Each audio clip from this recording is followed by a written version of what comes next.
दोस्तों नमस्कार। जय हिंद, जय भारत। नाम रमेश सिंह, ठगी पीड़ित जमाकर्ता परिवार तबजब संगठन, राष्ट्रीय महामंत्री। दोस्तों आज कुछ नई जानकारी और नई जानकारी के साथ कुछ हमारे साई प्रकाश प्रॉपर्टी डेवलपमेंट लिमिटेड कंपनी के साथी लगातार कॉल कर रहे थे कि सर साई प्रकाश प्रॉपर्टी डेवलपमेंट लिमिटेड कंपनी का क्या ऑर्डर हुआ है, क्या कार्रवाई अभी तक हुई है, पैसा कब मिलेगा, कैसे मिलेगा, और सर जो हाई कोर्ट में चल रहा था उसमें क्या तारीख लगी है या क्या ऑर्डर हुआ है। उन्हें भी, उनके लिए भी खुशखबरी है। अपने वीडियो के माध्यम से उन्हें भी जानकारी देंगे। और दोस्तों एक चीज़ ये है कि जो ठगों का जो ठग है, चाहे कोई ठग क्रेडिट कोऑपरेटिव सोसाइटी या ठग कंपनी के मालिक हैं, इनके चक्रव्यूह को कैसे तोड़ा जाए और आप लोगों का भुगतान अतिशीघ्र कैसे हो सकता है, इसके लिए आज हम थोड़ा प्रकाश डालेंगे। बताएंगे ये चक्रव्यूह कोई और नहीं तोड़ सकता है, हमारे जमाकर्ता और कार्यकर्ता ये दोनों मिलके इन ठगों के चक्रव्यूह को तोड़ा जा सकता है। और जो भुगतान इतना विलंब में होने वाला है या देर लग रही है, ये अतिशीघ्र शुरू हो जाएगा। इसके लिए ज़रूरत है सभी पीड़ित कार्यकर्ता जमाकर्ता को एकजुट होना। पहले देखा जाए जो हमारे ठग कंपनी या ठग क्रेडिट कोऑपरेटिव सोसाइटी के जो कार्यकर्ता थे, इन ठगों के चक्रव्यूह में फंस गए थे। अब देख रहे हैं कहीं ना कहीं हमारे निवेशक इन ठगों के चक्रव्यूह में फंसते जा रहे हैं। उल्टे सीधे जो आश्वासन दे रहे हैं उस आश्वासन पे भरोसा कर रहे थे। दोस्तों एक चीज़ जान लीजिएगा, इन ठगों की बातों को अब आप भरोसा मत करिएगा। वो क्या आश्वासन दे रहे हैं, क्या कह रहे हैं, इनकी करनी और कथनी दोनों में बहुत अंतर है। और अगर पैसा चाहिए तो एक चीज़ जान लीजिएगा, मैं बार बार कहता हूँ, जो लठ लेके आप निवेशक एजेंटों के पीछे पड़े हैं, यही लठ लेके अब आप इन ठगों के पीछे पड़ जाओ, सरकार के पीछे पड़ जाओ, गारंटी है अतिशीघ्र इसका भुगतान शुरू हो जाएगा। अभी जो जगह जगह ठगी पीड़ित जमाकर्ता तबजब संगठन के माध्यम से जगह जगह ज्ञापन का कार्यक्रम हो रहा था, मिशन भुगतान भारत सत्याग्रह किया जा रहा था, उसका प्रभाव पूरे भारत में दिखना भी शुरू हो गया है और उसके परिणाम भी आने शुरू हो गए हैं और बहुत अच्छा। लेकिन एक चीज़ है, अभी हमारे राष्ट्रीय अध्यक्ष महोदय जो 15 नवंबर सन 2022 जंतर मंतर पे कार्यक्रम किया गया था, प्रधानमंत्री के वहाँ से एक बहुत शुभ संकेत आया है और एक टीम का गठन हो गया है। और अब वो अधिकारी जो लापरवाह अधिकारी हैं, जो गैर जिम्मेदार अधिकारी हैं, जो बर्ड्स एक्ट की अनुपालना नहीं कर रहे हैं, जो इस एक्ट के तहत FIR नहीं लिख रहे हैं, इस पर कार्रवाई नहीं कर रहे हैं, ऐसे अधिकारियों को अब दंडित भी किया जाएगा। और इस एक्ट में मैं पहले भी कहता था, ऐसे प्रावधान हैं जो बर्ड्स एक्ट की अनुपालना नहीं कर रहे हैं और इस पे कार्रवाई नहीं कर रहे हैं, पीड़ित जमाकर्ता कार्यकर्ताओं को परेशान कर रहे हैं, ऐसे अधिकारियों को इसी कानून में ऐसा प्रावधान है कि उन्हें भी दंडित किया जाएगा। वो एक अच्छे संकेत हैं। और दोस्तों एक चीज़ जान लीजिएगा, जो कार्यकर्ता हैं और निवेशक हैं, मैं जहाँ जहाँ जा रहा हूँ मुझे बहुत अच्छे संकेत मिल रहे हैं। चाहे मैं जनपद कानपुर रहा, वहाँ पे निवेशक आए और उन्होंने अपनी पूरी बात बताई और निवेशकों ने भी एक संकल्प लिया कि इस जंग में, इस लड़ाई में जो इन महाठग बेईमान लुटेरे हैं, इनके खिलाफ निवेशक भी अब कंधे से कंधा मिला के एक साथ खड़े होंगे और इन ठगों का सर्वनाश अब तय है। हमीरपुर जनपद में थे, वहाँ भी निवेशक आए और जैसे पूरे एक्ट और एक्ट की जानकारी दी गई, इस कानून में ऐसा प्रावधान है 180 कार्य दिवस में भुगतान हो सकता है, जैसे उन्हें जानकारी दी गई, उन लोगों ने कहा कि आज के बाद हम किसी कार्यकर्ता को परेशान नहीं करेंगे, क्योंकि वो जान गए हैं कि पैसा कंपनी में जमा था और ठगों ने योजनाबद्ध तरीके से गिरोह बना करके इन्होंने ठगा है। तो इसलिए वो जागरूक होकर के अब कार्यकर्ताओं के साथ कंधा से कंधा मिला के खड़े होंगे और इस मुहिम में, इस अभियान में, इस जंग में उनकी पूरी भागीदारी होगी। उन्होंने ऐसा संकल्प लिया और आश्वासन भी दिया। और एक चीज़ और कही, अगर सरकार हमारा एक टाइम बाउंड में, इस एक्ट के तहत टाइम बाउंड में अगर पैसा नहीं देती है तो सरकार के खिलाफ भी वो अपना फैसला सुनाएंगे। वो फैसला कुछ और नहीं होगा, एक ही फैसला होगा कि इन कंपनियों को लाइसेंस भी आपने दिया है, इन कंपनियों को बंद भी आपने कराया है, और इन कंपनियों के अकाउंट जो फ्रीज किए वो पैसा गवर्नमेंट की अथॉरिटी के पास है, इन कंपनियों की जो प्रॉपर्टी सेल आउट हुई वो पैसा गवर्नमेंट के अथॉरिटी के पास है। ये पैसा अतिशीघ्र रिलीज़ करें। अगर नहीं रिलीज़ करते हैं तो सरकार के खिलाफ वो चुनाव का बहिष्कार करेंगे। जो लोग कहते हैं कि हम नोटा का उपयोग करेंगे, नोटा का उपयोग का मतलब होता है कि आप के प्रत्याशी कोई ऐसा नहीं है जिसे आप लाइक करते हैं, जो समझ में नहीं आ रहा उसके लिए नोटा का उपयोग किया जाता है। यानी आप भाग तो ले रहे हैं, आप जब चुनाव का बहिष्कार करेंगे और जब आप मतदान नहीं करने जाएंगे तभी सरकार की आंखें खुलेंगी और शासन प्रशासन सक्रिय होगा। तो हमें चुनाव का बहिष्कार करना है, किसी राजनीतिक पार्टी या कोई भी हो। मैं बराबर कहता हूँ, चाहे भाजपा हो, सपा हो, कांग्रेस हो, आम आदमी पार्टी हो, और चाहे जनता दल हो, चाहे ऐसे जब तक जो भी राजनीतिक पार्टी हैं, इनका कोई बड़ा नेता न संसद में न विधानसभा में इन ठगी पीड़ित जमाकर्ताओं के खिलाफ बोलता है, क्योंकि हर राजनीतिक पार्टी को इन ठगों ने, इन ठग कंपनियों ने, इन ठग क्रेडिट कोऑपरेटिव सोसाइटी ने फंडिंग की है।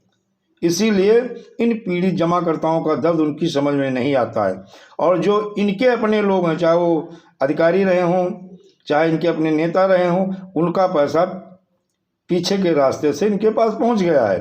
तो दोस्तों, अब सारे जो गरीब वर्ग है, लेबर वर्ग है, मजदूर है, किसान है, छोटी मोटी दुकान लगाने वाले हैं, इनको सबको एकजुट होने की ज़रूरत है। और एक बार एकजुट होकर के आप खड़े हो जाइएगा। आप जान लीजिएगा, सरकार तो वैसे भी सरकार की अब कुर्सी हिलना शुरू हो गई है। कहीं ना कहीं ठगों में तो बहुत बड़ा डर भय उत्पन्न हो गया है, लेकिन सरकार भी अब समझने लगी है कि हर जगह जैसे देखा जाए, जहाँ जहाँ जा रहे हैं लोग एकत्रित हो रहे हैं और सरकार के जगाने का काम कर रहे हैं, उनकी ड्यूटी भी याद दिला रहे हैं कि अगर आप जल्दी से जल्दी इस एक्ट की अनुपालना सुनिश्चित नहीं किए तो आने वाले समय में सरकार और ठगों दोनों को इसके दुष्परिणाम भोगने पड़ेंगे। और सरकार ठगों का तो अंत अब निश्चित है, अब वो बचने वाले नहीं हैं और सरकार को जगा रहे हैं। अगर आप मेरा टाइम बाउंड में पैसा नहीं देते हो तो जान लीजिएगा, जो आप मलाई खा रहे हो, जो आप कुर्सी पे बैठे हो, ये जनता ने दी है और जनता ही आपको इस कुर्सी से उठाने वाली है। जो भी चुनाव आ रहे हैं, आने वाले हर चुनाव में इसका बहिष्कार भी किया जाएगा। दोस्तों, अब साई प्रकाश प्रॉपर्टी डेवलपमेंट लिमिटेड के जो भी निवेशक हैं और कार्यकर्ता हैं, मैंने जो हाई कोर्ट जबलपुर में पिटीशन डाली थी, जो ऑर्डर हुआ था WP 145/17 में, बाद में मैंने कंटेम किया, फिर सेकंड कंटेम हुई, उसमें ऑर्डर आ गया, कलेक्टर को तलब कर लिया गया था। और जैसे कलेक्टर को तलब किया, कलेक्टर ने पूरा ब्यौरा जबलपुर हाई कोर्ट उच्च न्यायालय के सामने उन्होंने पेश किया है और बताया है। जो केस नंबर है वही WP 145/17 में, उसमें उन्होंने बताया है कि आवेदक द्वारा आवेदन पत्र अंतर्गत धारा 5 मध्य प्रदेश निरपेक्ष हितों का संरक्षण अधिनियम 2000 जो मध्य प्रदेश का है के तहत माननीय उच्च न्यायालय जबलपुर द्वारा रिट पिटीशन नंबर 145/17 दिनांक 17/7/2017 को आदेश पारित किए गए थे, तथा रिट पिटीशन नंबर 812/17 में दिनांक 5/10/2017 को आदेश पारित किए गए, जिसके आदेश की प्रमाणित प्रतिलिपि प्रस्तुत कर आवेदक गण क्रमांक 2 की संपत्ति को कुर्क कर वसूली कार्रवाई किए जाने का निवेदन किया गया था।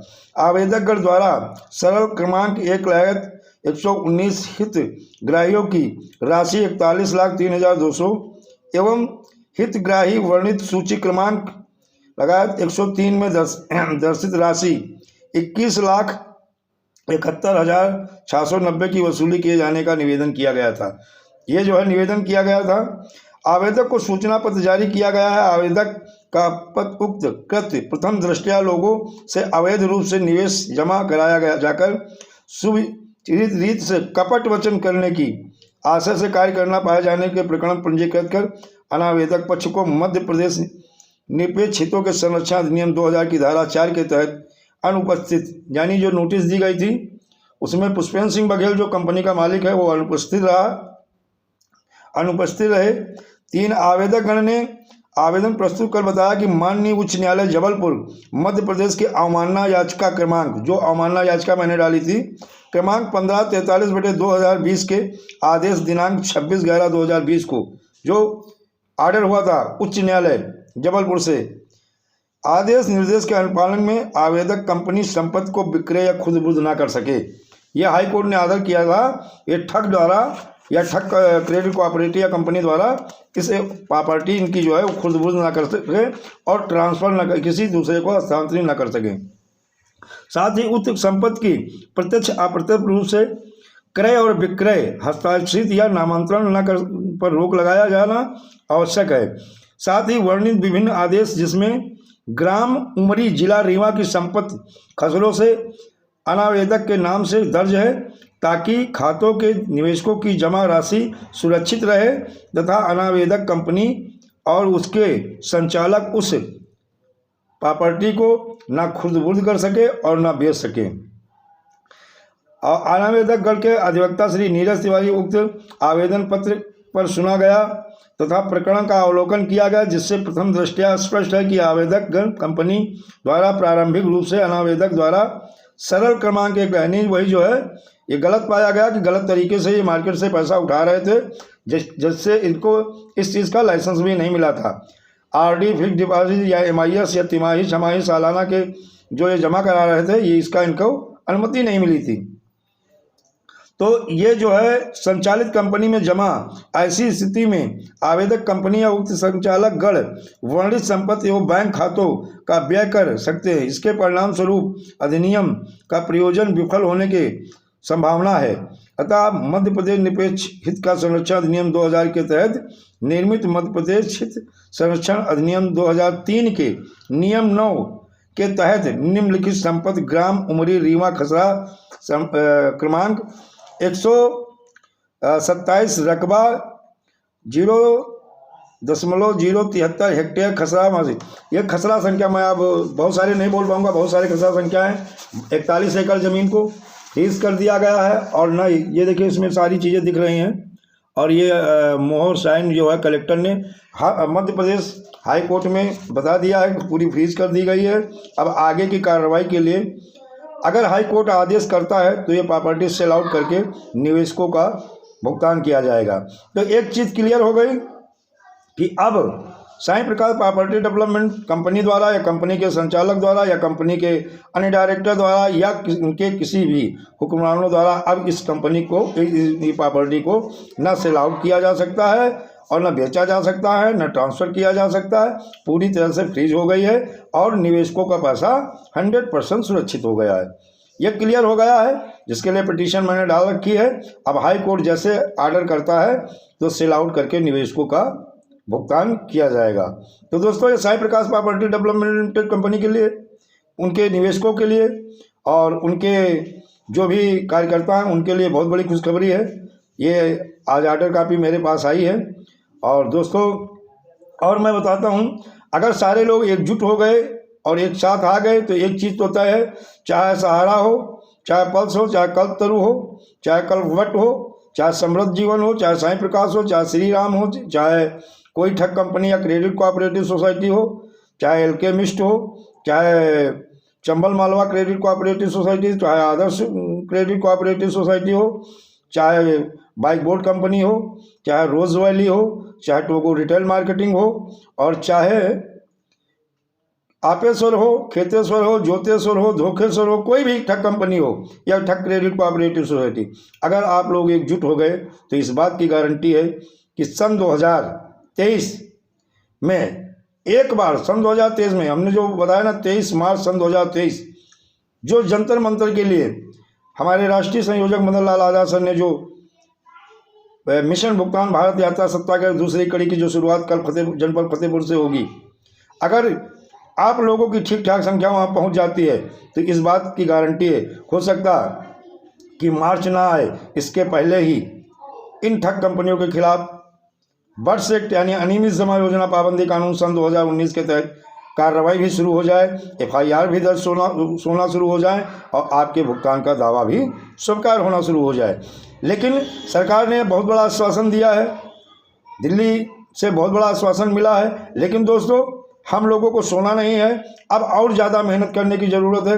ब्लॉक स्तर, तहसील स्तर, जिला स्तर, प्रदेश स्तर और राष्ट्रीय स्तर, हर जगह इस संगठन को मजबूत करना है और ज़्यादा से ज़्यादा पीड़ित जो जमाकर्ता कार्यकर्ताओं को अपने संगठन में जोड़ना है। अब हमारे निवेशक साथी भी हमारे साथ आ रहे हैं, हमारे संगठन के साथ आ रहे हैं। अब उन्हें ये पूरा भरोसा है कि इस संगठन के माध्यम से सारे पीड़ित जमाकर्ताओं का एक टाइम बाउंड में बर्ड्स एक्ट के तहत भुगतान होने वाला है और होके रहेगा। इसे अब दुनिया की कोई ताकत नहीं रोक सकती है। दोस्तों एक चीज़ मैं आपसे फिर आखिरी में कहूँगा कि वीडियो को पूरा देखें, लाइक करें, सब्सक्राइब करें और ज़्यादा से ज़्यादा शेयर करें। ये आपकी बहुत बड़ी ताकत है। मैं समय समय पे इन चीज़ों पर वर्क करता हूँ, मेहनत करता हूँ और उसके बाद में ऐसे जो किसी भी कंपनी का कहीं केस चल रहा है, उसके आर्डर न्यायालय में क्या हुए हैं, क्या जानकारी है, लेटेस्ट जानकारी क्या है, ये खोज के लाता हूँ। इसलिए जब आपके लिए इतनी मेहनत करता हूँ तो आपका भी फर्ज बनता, कर्तव्य बनता है कि आपको जगाने का काम करता हूँ। आपके लिए जो अभी कई जगह से हमारे पास लगातार कई मतलब जनपदों से फ़ोन आए, कई स्टेट से फ़ोन आए कि पुलिस द्वारा उन्हें परेशान किया जा रहा, सर मुझसे ऐसा किया जा रहा, वैसा। तो डरने की ज़रूरत नहीं है। मैं पहले भी कहा था किसी कार्यकर्ता पे लीगली कार्रवाई नहीं हो सकती है। आप भी विक्टिम हो और एक विक्टिम के FIR दूसरे विक्टिम के ऊपर नहीं हो सकती है। ठगों के खिलाफ FIR होगी, ठगों के खिलाफ कार्रवाई होगी। आपको डरने की ज़रूरत नहीं, बिल्कुल निर्भीक हो जाइए। ये संगठन हम सारे आप लोगों के साथ हैं। दोस्तों अब अपनी वाणी को विराम देंगे। नेक्स्ट अगली जानकारी फिर आपको कल आपके बीच में जो नई जानकारी होगी, लेटेस्ट जानकारी होगी, वो आपको देंगे। तब तक के लिए हम अपनी वाणी को विराम देंगे। दोस्तों जय हिंद, जय भारत, वंदे मातरम।